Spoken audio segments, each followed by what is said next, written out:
Concept है आहरण पर ब्याज। प्रीवियस वीडियो में हमने पढ़ा था कि अगर असमान समय में असमान राशि का किसी साझेदार द्वारा आहरण किया जाता है, मतलब पैसा निकाला जाता है, तो उस पर ब्याज की गणना कैसे करते हैं। आज का हमारा कॉन्सेप्ट है कि अगर समान समय में समान राशि किसी साझेदार द्वारा आहरित की जाती है, पैसे निकाले जाते हैं, तो उस पर हम ब्याज की गणना कैसे करेंगे। तो जैसे हमने प्रीवियस में पढ़ा था कि उसकी गणना के लिए तो हम गुणनफल विधि का प्रयोग करते हैं, लेकिन यहाँ अगर किसी साझेदार ने समान समय में, मतलब इंटरवल जो इंटरवल है, समय का जो अंतर है वो बराबर होना चाहिए। समान समय में अगर समान राशि और अमाउंट भी इक्वल होनी चाहिए, अगर निकाली जाती है तो उस पर ब्याज की गणना कैसे करेंगे। तो आपको ध्यान रखना है, मैं एक इलस्ट्रेशन से इसको आपको स्पष्ट कर देता हूँ कि अगर जैसे मान लीजिए किसी फर्म में ए साझेदार है, उसने क्या किया कि हर महीने की फर्स्ट डेट को, पहली तारीख को, जैसे ही मंथ शुरुआत होती है तो पहली तारीख को उसने 3,000 रुपए फिक्स कर रखे हैं कि 3,000 रुपए वो फर्म से निकालेगा। ठीक है, अब बात क्या आती है कि ये कैसे स्पष्ट हुआ कि ये समान समय समान राशि का सवाल है, क्योंकि आपने देखा हो तो first date of every month, मतलब हर महीने की पहली तारीख को, पहली तारीख हो गई तो अगले महीने की पहले तारीख को निकालेगा, फिर उससे अगले महीने की पहले तारीख को निकालेगा। तो मतलब जो इंटरवल है वो 1 महीने का है, मतलब जो समय का अंतर है वो 1 महीने का है। दूसरी बात, राशि भी 3,000 है तो समान राशि हो गई। तो इस तरीके के जो सवाल आते हैं उनको हम कहते हैं कि समान समय में समान राशि का अगर आहरण किया जाता है तो आपको ध्यान क्या रखना है कि इस तरीके के जो सवाल सॉल्व होंगे वो औसत समय विधि से सॉल्व होंगे। इसको अंग्रेजी में एवरेज टाइम बोला जाएगा। दोबारा बता देता हूं कि आहरण पर ब्याज गणना करने के 2 तरीके, एक तो असमान समय में असमान राशि का आहरण और एक समान समय में समान राशि का आहरण। असमान समय में असमान राशि का आहरण हमने जब किया था तो उसकी गणना गुणनफल विधि से की थी, एक प्रोडक्ट टेबल बनाई थी। लेकिन अगर समान समय में समान राशि का आहरण किया जाता है तो आपको ध्यान क्या रखना है कि औसत समय विधि लगेगी, मतलब एवरेज टाइम मेथड लगेगा। इस मेथड से ब्याज की गणना के लिए हम एक छोटा सा सूत्र बनाते हैं। सूत्र क्या है? Interest on drawings is equals to total drawing, मतलब साल भर में उसने कितने पैसे निकाले, इनटू रेट, रेट मतलब दर जो सवाल में दी हुई रहती है, और इनटू एवरेज टाइम, ये मेथड है हमारा, अपॉन 100 इंटू 12। इस सूत्र से, छोटे से सूत्र है ये, इस सूत्र की सहायता से इस तरह के सवालों में हम ब्याज की गणना आसानी से कर सकते हैं। अब देखिए इसमें क्या क्या है। एक तो टोटल ड्रॉइंग्स कि साल भर में उसने कितना पैसा निकाला। अब जैसे ये साझेदार है, इसने हर महीने 3,000 रुपए निकाले, तो एक साल में 12 महीने होते हैं, तो 12 महीने का टोटल ड्रॉइंग्स हो गया आपका 36,000। रेट ऑफ इंटरेस्ट ये सवाल में दी हुई होती, मान लीजिए 10% है, इनटू एवरेज टाइम। इस मेथड का सबसे इंपॉर्टेंट कॉन्सेप्ट ये औसत समय है, और इस औसत समय की हमको क्या करनी पड़ेगी? गणना करनी पड़ेगी।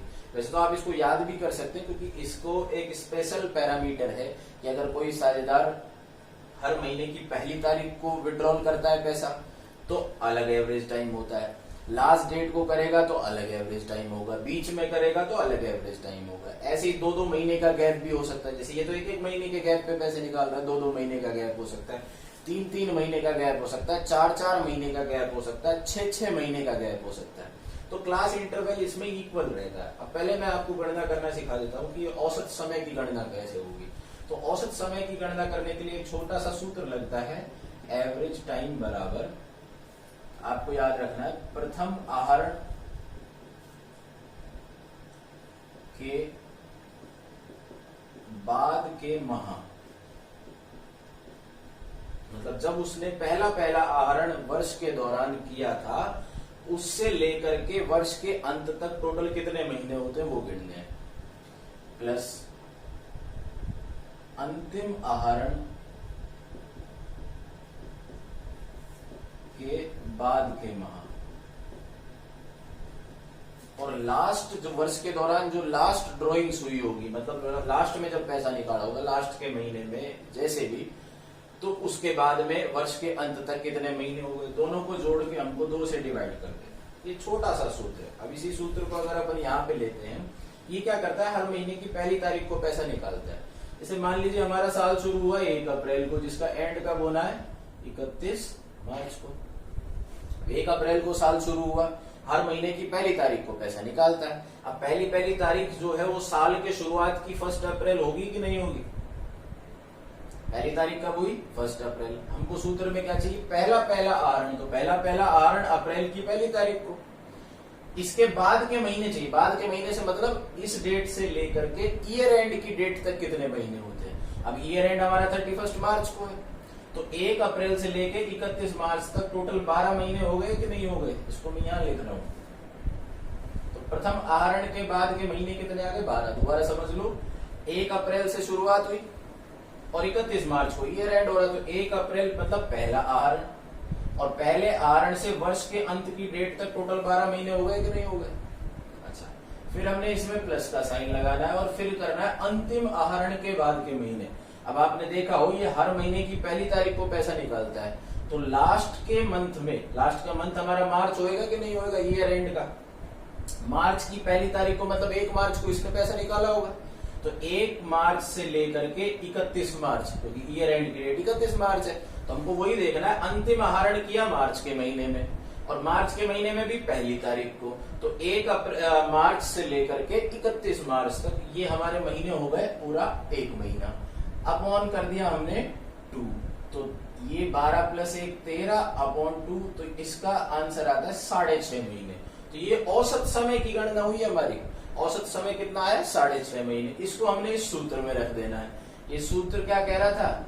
एवरेज टाइम ले लिया हमने 6.5 महीने बटे 100 गुणा 12। इसको जब आप सॉल्व करेंगे तो इससे जो भी अमाउंट आएगी वो आपकी आहरण पर ब्याज आ जाएगी। ठीक है, इसी तरीके से जरूरी नहीं कि हर बार ये किसी महीने की पहली तारीख को ही आहरण करेगा, ये बीच में भी कर सकता है। बीच में आता है तो आपका 6 महीने औसत समय रहता है।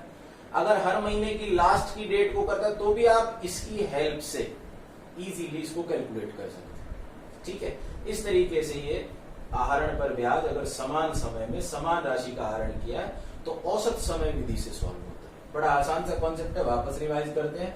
आहरण पर ब्याज की गणना करनी है, लेकिन साझेदार ने समान समय में समान राशि का आहरण किया है। ऐसी स्थिति में हमको सवाल सॉल्व करने के लिए कौन से मेथड का यूज करना है? औसत समय विधि का। औसत समय विधि से जब अपन गणना करें तो सूत्र क्या बनेगा? आहरण पर ब्याज का टोटल ड्रॉइंग्स मतलब कुल आहरण, जो वर्ष के दौरान जैसे 3000 रुपए महीना प्रति माह पर मंथ इसने आहरण किया, तो 12 महीने का 36,000 रुपए हो गया। रेट सवाल में दी हुई होती है, और ये एवरेज टाइम हमको इस मेथड से या इस सूत्र की सहायता से कैलकुलेट करना होता है।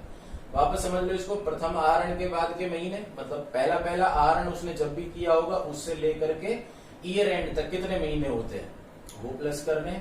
फिर अंतिम आहरण के बाद के महीने की लास्ट का आहरण वर्ष के दौरान, पूरे जो ये वर्ष के दौरान लेना है, ये पूरा वर्ष हमारा 1 अप्रैल से लेकर 31 मार्च तक चल रहा है। 31 मार्च तक उसने लास्ट वाला आहरण कब किया? मार्च की पहली तारीख को, क्योंकि इसका नियम है कि हर महीने की पहली तारीख को आहरण करता है। तो 1 मार्च से लेकर के 31 मार्च तक टोटल पूरा 1 महीना हो गया, और 12 + 1 13, 2 से डिवाइड किया तो 6.5 महीने एवरेज टाइम आया, जिसको हमने सूत्र में रख दिया। अब इस सूत्र को सॉल्व करने से जो अमाउंट आएगी वो आपकी आ जाएगी IOD means interest on drawings. ठीक है, क्लियर है?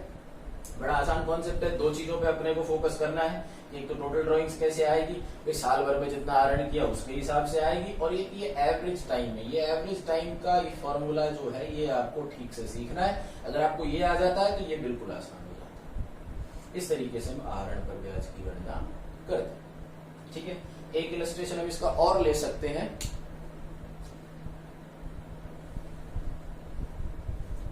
जैसे मान लीजिए इसको अपन सॉल्व करते हैं। ये फर्स्ट डेट का था, अब मैं आपको मंथ की लास्ट डेट का बताता हूँ। ठीक है, मंथ की जो भी लास्ट डेट होगी, अब जैसे मान लीजिए कि ये क्या करता है, हर महीने की एंडिंग डेट, जो भी एंडिंग डेट होगी उसको पैसे निकालता है। अब बाकी सारी चीजें तो सेम रहेगी, एवरेज टाइम बदलेगा। एवरेज टाइम कैसे निकलेगा? प्रथम आहरण के बाद के महीने, मतलब हम जब पहला आहरण किया, अब हर महीने की एंडिंग डेट को मतलब लास्ट की डेट को करेगा, तो पहला आहरण अप्रैल की लास्ट डेट को होगा कि नहीं होगा? अप्रैल की लास्ट डेट 30 अप्रैल। अब 30 अप्रैल से हम क्या करेंगे, ईयर एंड की डेट तक के महीने गिनेंगे। अप्रैल पूरा हो गया, इसके बाद में अप्रैल के बाद में मई, जून, जुलाई, अगस्त, सितंबर, अक्टूबर, नवंबर, दिसंबर, जनवरी, फरवरी और मार्च, ये टोटल हमारे महीने हो गए 11। ठीक है, तो प्रथम आहरण के बाद के महीने 11 प्लस अंतिम आहरण। अंतिम आहरण ऑफिशियली साफ सीधी सी बात है कि मार्च की लास्ट डेट को ही करेगा, क्योंकि हर महीने आहरण करता है तो लास्ट का महीना मार्च है, और मार्च की भी लास्ट डेट कौन सी है? 31 मार्च। तो 31 मार्च से 31 मार्च तक ही एक भी दिन नहीं हुआ, तो यहाँ हमारा आ जाएगा लास्ट का अंतिम आहरण के बाद के महीने आगे 0 अपॉन 2, तो 11 प्लस 0 11, 11 में 2 का भाग दिया तो 5.5 महीने जो है वो हमारा औसत समय आ जाएगा। इस तरीके से इसकी कैलकुलेशन। बड़ा आसान सा कॉन्सेप्ट है, एक दो बार आप रिवाइज करेंगे, क्वेश्चंस करेंगे तो इजीली समझ में आ जाएगा।